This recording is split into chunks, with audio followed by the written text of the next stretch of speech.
Welcome to our church and have a good time connecting with God.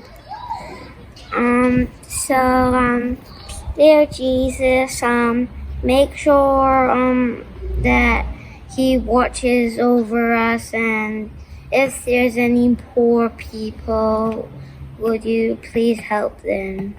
Amen.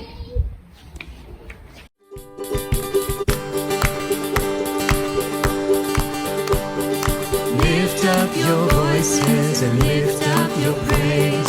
Join with the heavens declaring the wonders of His faithfulness forever. Sing of the victory, the hope of the world. The Savior is risen, the Spirit has come to bring us into love forever. Oh, we are the people of God with the freedom of hope in our hearts. How great is the love of the Father, lifted from darkness and into the light. The sons and the daughters are loved at a price. How God has made us His forever. Oh, we are the people of God with the freedom of hope in our hearts. How great is the love of the Father.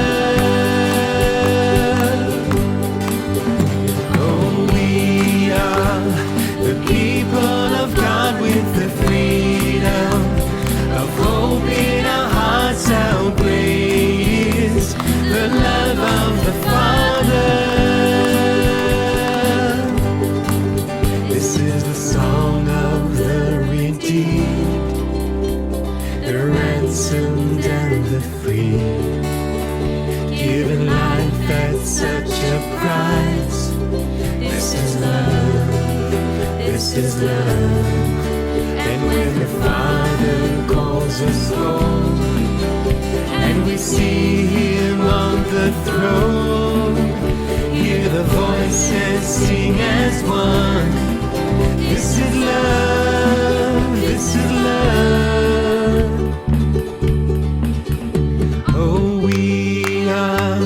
The people of God with the freedom of hope in our hearts. How great is the love of the Father. Oh, we are the people of God with the freedom of hope in our hearts. How great is the love of the Father.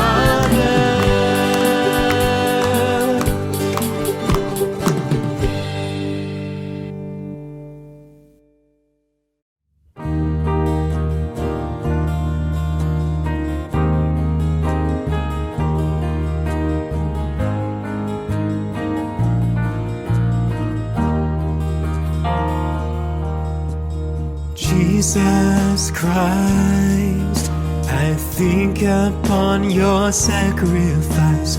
You became nothing, poured out to death.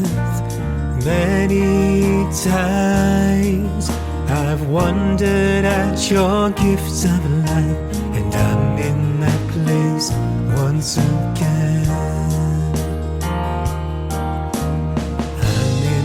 Place once again,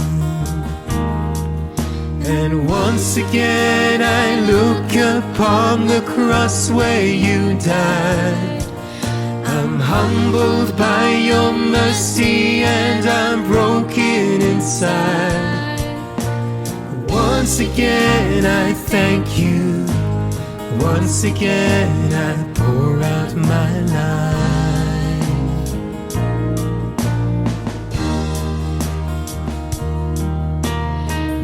You are exalted to the highest place.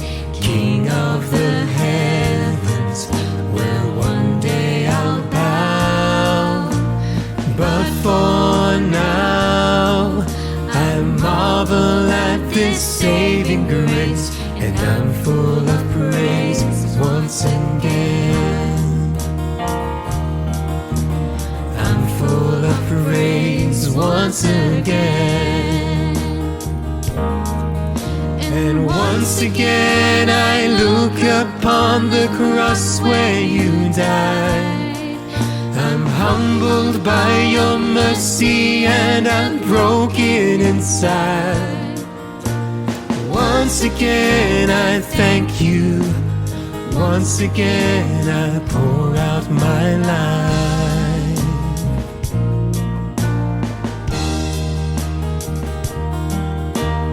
Thank you for the cross. Thank you for the cross. Thank you for the cross, my friend. Thank you for the cross. Thank you for the cross. Thank you for the cross, my friend. And once again I look upon the cross where you died. I'm humbled by your mercy and I'm broken inside.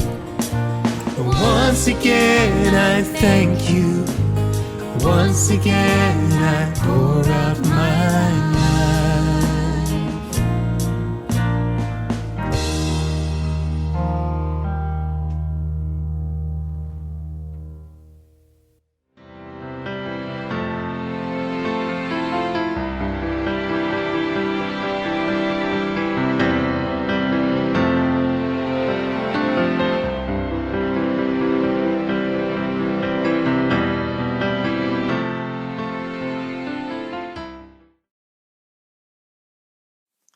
Coming up is our trick or treat drop-off event, which is happening on Halloween Day in the afternoon, which is a Sunday this year.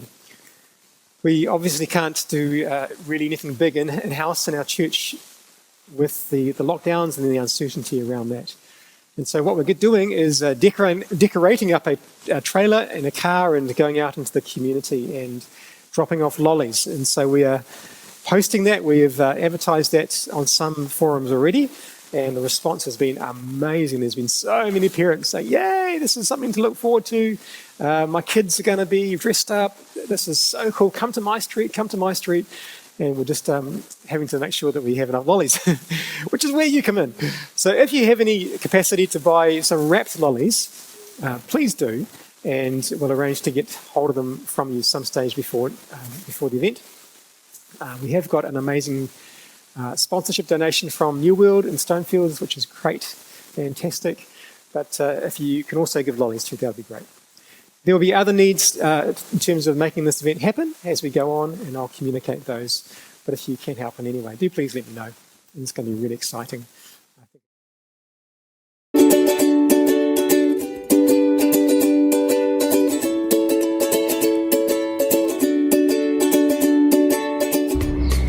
Hi, Sharina.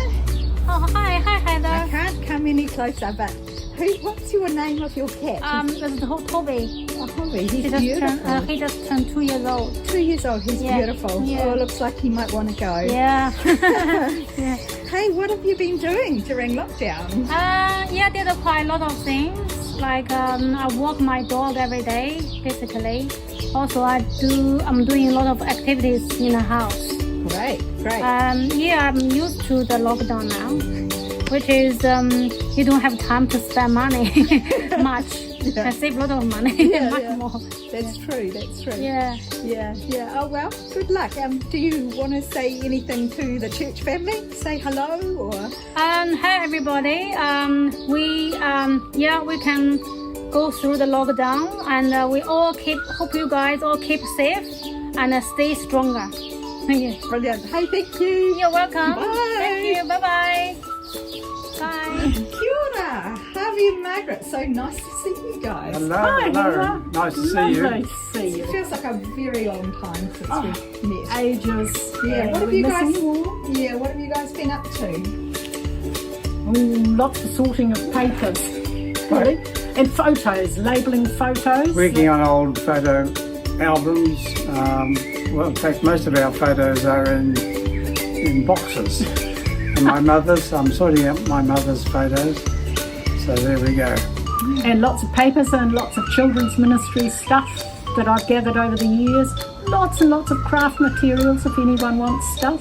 Oh, well done. Gosh, I admire your motivation. Sort it all. Well done. And we're also going for walks every day. Great. Oh, 2 hours a day. oh no. 1 hour a day. Good on you. Good on you. Yeah. Hey, have you got a message for It's a the real treat to be able to go out walking together each day and to have time to do that and time to enjoy the birds and all the trees around here. But we look forward to a time when we can all get together again. Our church family are precious to us and we'd love to see you. Yes, we miss you all and wish you God's blessings and hope we can get together again soon. And hope you can get a haircut soon. Yeah, don't we all? Hey, lovely to talk. Very good. Thank you for coming. Bye. Bye. So, hi. Hello, hi Sean. Heather. Hi. Nice to see you. Yes, have just the eyes. I know. None of us can. I've got my mask on. Yeah. So, what have you been up to? Well, a bike. Well, school holiday officially started. So before that, we were just, I had a really good time, sort of organizing myself. Ticking all of my to-do lists, everything, and doing online courses. And it's been really good to be able to have the time and the space to tick off what you had to do that you didn't do before. It was quite amazing that you could really focus. And for me, I think I like to feel organized, and so the next one is declutter, you call it, and organizing the place. Right.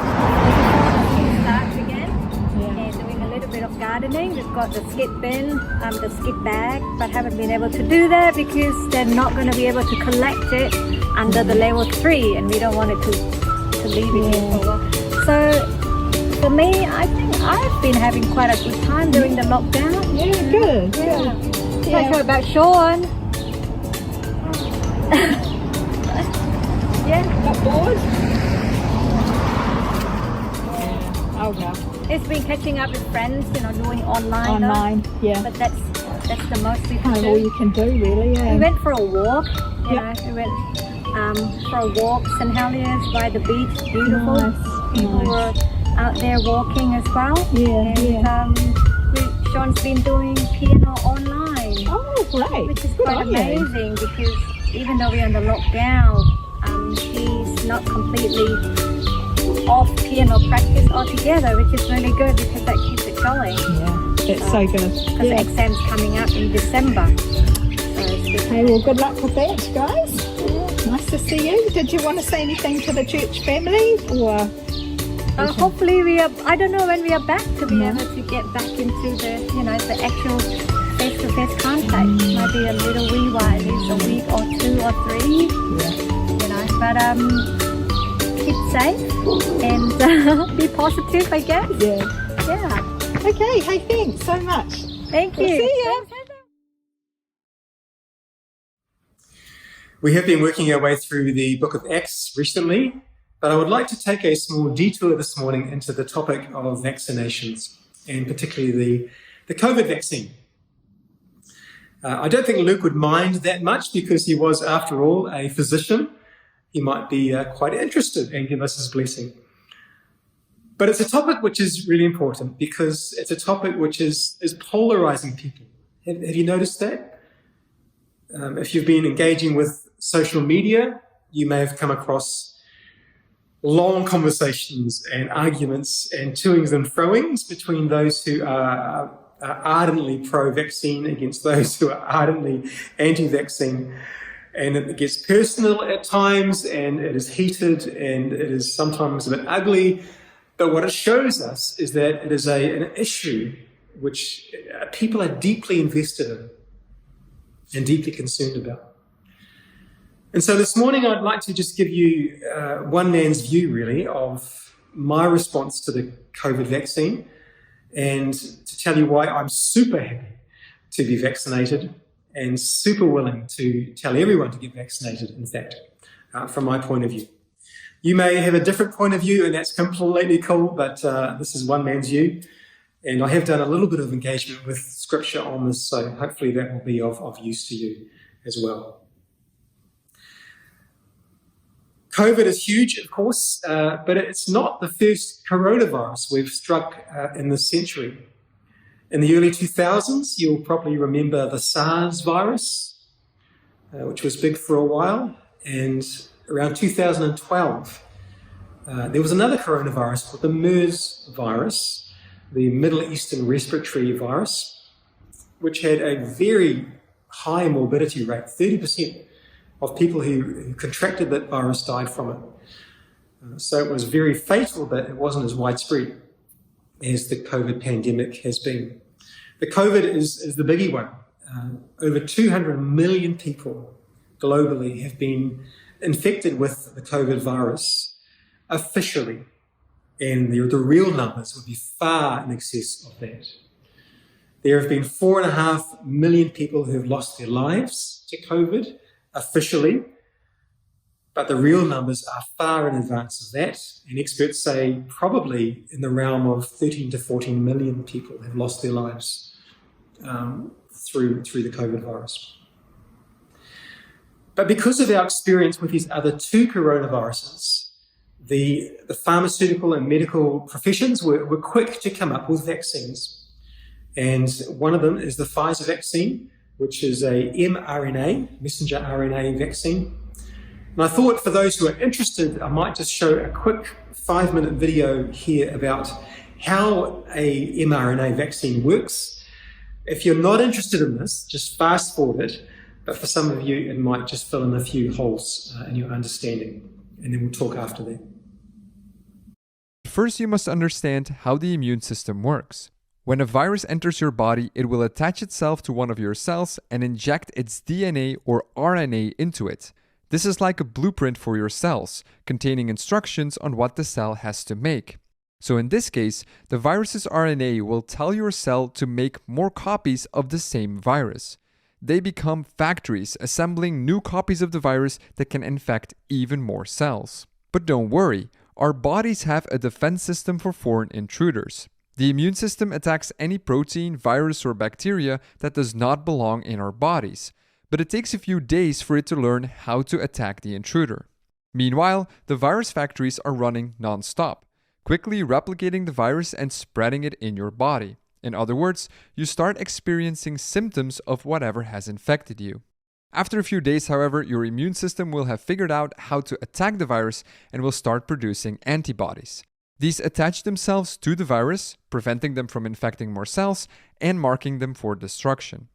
As you can see, the immune system is remarkable, but it's slow to mount an attack. That is the reason why we can get sick in the first place. So to give it a helping hand, we developed vaccines. The main idea is to train your immune system to recognize and fight off an infection before it has occurred. Almost like showing your immune system a mugshot of the virus and saying, if you see this, kill it. There are various types of vaccines, but let's take a look at the new kid on the block, mRNA vaccines. To understand how they work, let's take the COVID-19 pandemic as an example. You might have seen pictures of the virus with its distinctive spikes. These spikes allow the virus to attach to specific cells in your body and infect them. Now, here's the key idea for the COVID-19 vaccine. What if we could train our immune system to recognize these spikes by having our own bodies produce them? To do that, researchers took the virus's blueprint, its RNA, and isolated the part responsible for producing the spikes. Armed with this blueprint, they created mRNA, or messenger RNA. This is a special form of RNA that can enter your cells and give them instructions. In this case, the RNA contains instructions to build the spikes of the coronavirus. Not the virus itself, just the spikes. So mRNA vaccines contain instructions for your cells that tell them to build a part of a virus in large volumes, almost like giving them a recipe to follow. Once this is happening, your immune system kicks into action and starts learning how to attack these intruders. Again, it takes some time for the immune system to fight off these spikes, but you won't get sick because it's only the spikes, not the virus itself. And that's it. Your immune system has learned how to attack the spikes of the coronavirus. It destroys all the spikes and even breaks down the mRNA vaccine itself. The only thing left in your body are special B cells or memory cells. These can linger around for months or years until the same virus infects you again. When that happens, the B cells can produce the correct antibodies right away, preventing the virus from spreading and making you sick. What's interesting about this mRNA technique is that it's relatively quick to develop a vaccine as soon as we know the DNA or RNA sequence of a virus. And secondly, because the vaccine only makes our bodies produce a tiny part of a virus, we cannot get sick from it. More traditional vaccines use weakened versions of the actual virus. This also triggers an immune response, but could also give you mild symptoms. Hopefully you enjoyed that and found it educational. The link for that is in the email too, by the way, if you'd like to see it on YouTube. Can I start with some big picture views and questions around God and medicine? Because I was watching the news about a week ago when there was a rally on, and the journalist was asking a young man about being vaccinated, and his comment was really interesting. He said, "I don't need to be vaccinated. God has me. I don't need the vaccine. God has me. God's got my back," is what he was saying. Which for me was fascinating because it showed an understanding of God and medicine, which I don't personally agree with. The understanding was that God and medicine are polar opposites. I don't need medicine because I've got God. But for me, my understanding is very, very different. To me, medicine is a gift from God that God has given to humanity. And for 2,000 years, there have been so many passionate followers of Jesus who have also passionately advanced science and medical knowledge, who have been involved in turning points and initiatives and innovations in the way that medicine was developed or applied. I could give you name after name of Christians who've throughout history seen God and medicine to be part of the same blessing of God to us. I mean, Luke was a physician. The Apostle Paul, when his friend Timothy was suffering illness, did not say to Timothy, "Pray harder, Timothy. You don't have enough faith, Timothy." What he said to Timothy was, don't just drink water. Take a bit of wine for the sake of your stomach and your frequent illnesses, in 1 Timothy 5:23. Paul did not see God and medicine at opposite ends of a spectrum. Paul's understanding was that God can and does use physical means to heal. And he does. Sometimes God will heal directly through his power. Other times he will heal people through the knowledge of medicine that he's given. 700 years before the Apostle Paul, there was a king called Hezekiah, and Hezekiah was gravely sick.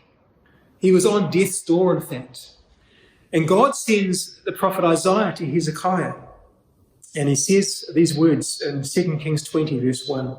In those days, Hezekiah became ill, and it was at the point of death. The prophet Isaiah, son of Amos, went to him and said, "This is what the Lord says, put your house in order, because you are going to die. You will not recover." That's a bit of a blow for Hezekiah, who naturally enough starts pleading with God and begging him for mercy. And God is merciful. But he doesn't send Isaiah to wave magical hands. He doesn't even send Isaiah to pray on his behalf. he sends Isaiah with medicine. 2 Kings 20 verse 7, then Isaiah said to some people, prepare a poultice of figs to put on the boil. And so they did this, they put it on the king's boil, it healed the septicemia and he recovered. So just some big picture comments there about God and medicine. Maybe that's of help to you. Drilling down into some details though, some Christians who have commentated on the whole vaccination issue have raised the issue of human cell lines and the ethics of being vaccinated when there's been a link with a human cell line. And let me just say, I admire their sense of ethics here. It is admirable. But it's good to get a head around this issue, so let me just delve into it quickly. Most medical research uses cell lines. Cell lines are a collection of cells of the same kind, which has been derived initially from the tissue of an animal, but now lives outside of an animal. They can be cultured in petri dishes, in nutrient solutions, and they are basically immortal. As long as they have the right conditions, they will just keep on being that kind of cell forever, and will provide a really good way of testing medicines and researching how the cells function. When I was a research scientist, I personally used a cell line.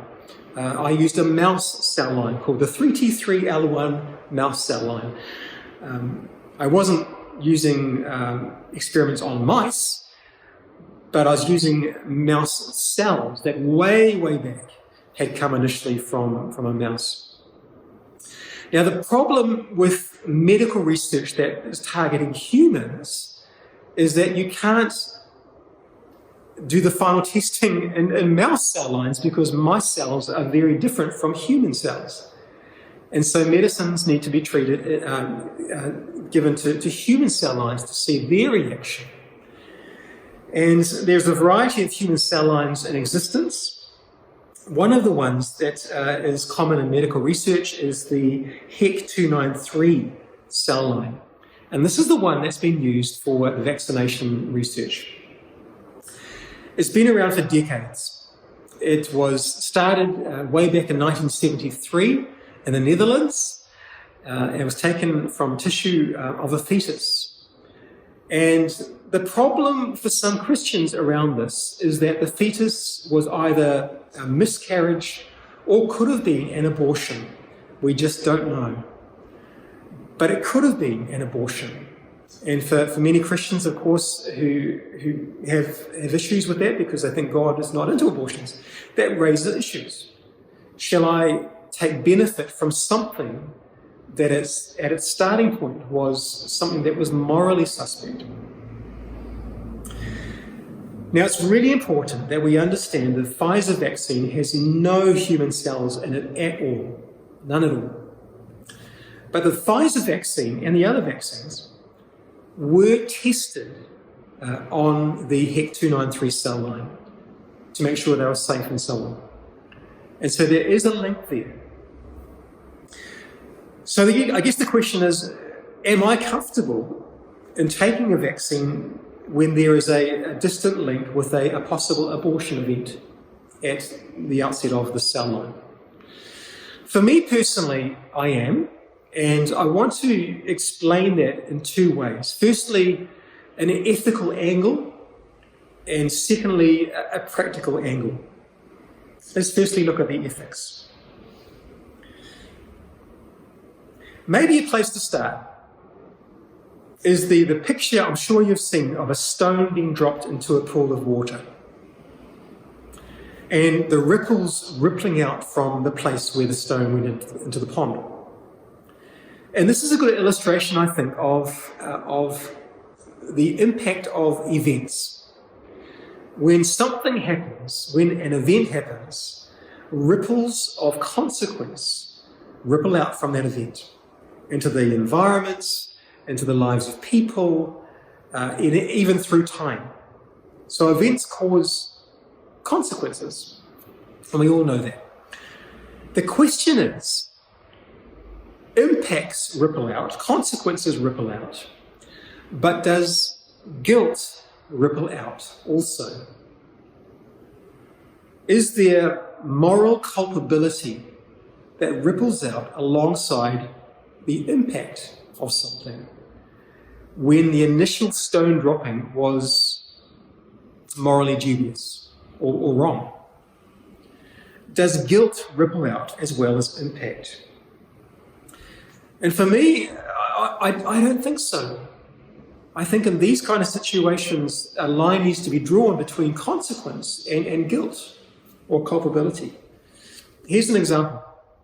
In Scotland in 2017, a 38-year-old man by the name of Stuart Rexter was stabbed by another man, and it was a serious stabbing. He went to hospital where he lay unconscious for 2 days before he died of his injuries.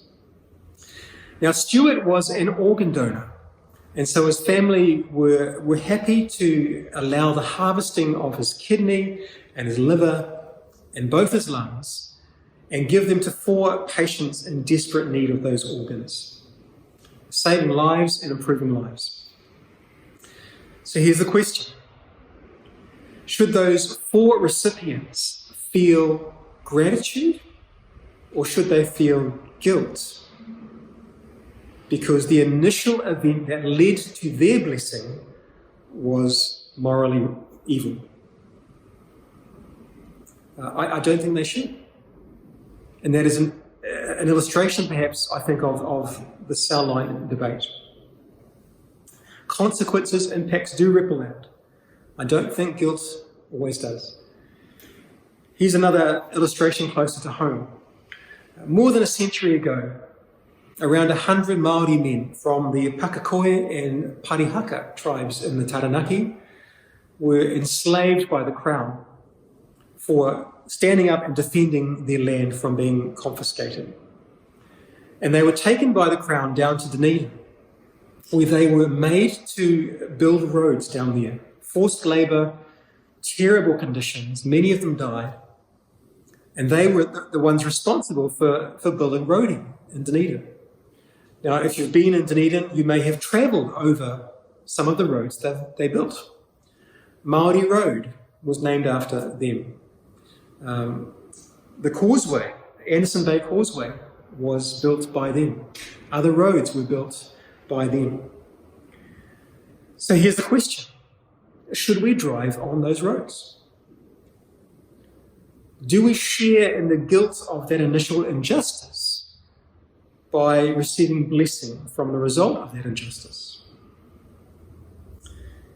Or put another way, is the memory and the mana of these men who were wrongfully treated best honoured, best reinforced by refusing to drive your Toyota down that road? Or is a better approach rather to enjoy the benefits of their work but find other ways to bring restitution and to bring justice and to bring reconciliation? And I think the latter. I think the life of Jesus is instructive. You know, when Jesus lived, he lived in a culture where people saw uncleanliness as being transmissible, just like a virus. If you were unclean and you touched another person, you would make them unclean. But for Jesus, when he touched people who were unclean, he wasn't infected by their uncleanliness. He transmitted instead grace and wholeness. It was a redemptive transaction. And I do think that's possibly a model for us Christians. You know, how do we redeem past injustices by receiving things with gratitude and finding other ways to look at the injustice? So that's just my thoughts from an ethical point of view. What about a practical point of view? Just 3 quick things to say for me about the whole human cell line issue. Firstly, use of human cell lines has stopped the need for using humans, because so much research can be done in human cell lines. It has saved humans from being given dangerous treatments. And so it has saved lives, and that's a good thing. Secondly, for myself, I see a consistency problem. If I oppose the Pfizer vaccine because it was tested in a cell line that was originated perhaps with an abortion, that little life taken perhaps through no fault of its own, but at the decisions of other people, then what happens to the little baby inside of a pregnant mum who I convinced to not take the COVID vaccine and doesn't, and gets sick and dies, and so does the child within her? You know? Is not the honour, if I can use that word, of that first little life better served by saving hundreds and thousands of other little lives through the administration and use of the vaccine? I think it probably is. I think to not do it would compound a problem instead. Just my view. Thirdly, again from a practical point of view, if I were to refuse to have any medical treatment that came as a result of human cell line use, and particularly the HEC293 cell line use, I would be refusing to have almost any medical treatment. Advances in the treatment of diabetes, heart conditions, hepatitis, arthritis, lung disease, and cancer all use the HEC293 cell line. And so to say no to the Pfizer vaccine or other vaccines for COVID, to be consistent, you'd have to really divorce yourself from any medical treatment of any significance for the rest of your life, which some people might choose to do. Can I quickly just talk about the right to our bodies, if I can just broach that topic? I confess to being disheartened by the way the church has been displayed through this whole vaccination debate. I know it's not a representative view of the church, but often what comes through the TV screen are voices that are strident and demanding and wanting personal rights. Give us our rights, I hear all the time from churches.